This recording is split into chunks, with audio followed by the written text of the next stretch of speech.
Hello guys, welcome back to channel. അപ്പോൾ ഇന്നത്തെ നമ്മുടെ വീഡിയോ എന്ന് പറയുന്നത് ഒരു ജേർണലിംഗ് വീഡിയോ ആണ് പതിവ് പോലെ. അപ്പോൾ ഗൈസ്, ഞാൻ കുറേ ദിവസമുണ്ട് നമ്മുടെ പ്രിൻ്റ് എടുത്ത പിക്ചേഴ്സ് വെച്ചിട്ട് ജേർണൽ ചെയ്യുകയാണ്. അപ്പോൾ ഞാൻ കരുതി അതൊരു സീരീസ് ആയിട്ട് തന്നെ ചെയ്യാമെന്ന്. കാര്യം ഗൈസ്, ഒരുപാട് പേർക്കും സ്റ്റിക്കർ ഇല്ലാത്തവർക്ക് നമുക്ക് 8 രൂപയൊക്കെ കൊടുത്താൽ പ്രിൻ്റ് എടുത്ത് നമുക്ക് ഇതുപോലെ ജേർണലിംഗ് ചെയ്യാം, കളർ പ്രിൻ്റ് എടുക്കാം. അതുപോലെ തന്നെ ഗൈസ്, ഞാനിപ്പോൾ ഇവിടെ യൂസ് ചെയ്തേക്കുന്നത് നമ്മളെ ഫോട്ടോയ്ക്കൊക്കെ യൂസ് ചെയ്യുന്ന പ്രിൻ്റാണ്. ആ ഒരു പേപ്പറിലാണ് ഞാൻ പ്രിൻ്റ് ചെയ്തിരിക്കുന്നത്. നിങ്ങൾക്ക് അതില്ലാന്നുണ്ടെങ്കിൽ സാധാ കളർ പ്രിൻ്റ് എടുത്താൽ മതി. ഞാൻ കളർ പ്രിൻ്റ് സാധാ എടുത്തതും ഇതിൽ ചെയ്ത് കാണിക്കുന്നുണ്ട് ഗൈസ്. ഇപ്പം ഞാൻ എടുത്തത് കുറച്ചിരിക്കുന്നത് കൊണ്ടാണ് ഞാൻ അത് വെച്ചിട്ട് തന്നെ ചെയ്ത് കാണിക്കുന്നത് ഗൈസ്.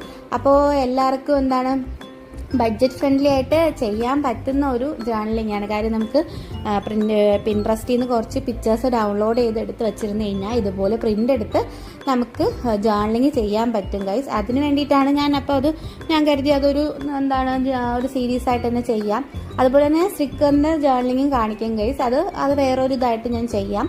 ഇപ്പം നമുക്ക് കുറച്ച് ദിവസത്തെ ഒരു സീരീസ് ആയിട്ട് നമുക്ക് ഈ ഒരു പ്രിൻ്റ് പിക്ചേഴ്സ് വെച്ചിട്ടുള്ള ജേർണലിംഗ് കാണാം ഗൈസ്.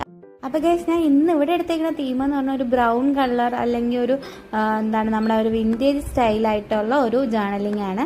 അപ്പോൾ ഗൈസ്, ഇതാണ് ഇതിൻ്റെ ഒരു ഓവറോൾ ലുക്ക് എന്ന് പറയുന്നത്. ഇതിൻ്റെ കൂടെ ഞാനൊരു ബ്രൗൺ കളർ വെച്ചിട്ട് നമുക്ക് കുറച്ച് ഹാർട്ട്സും കൂടി ഇട്ട് കൊടുക്കാം. അപ്പോൾ കുറച്ചും കൂടി ഭംഗിയാവും.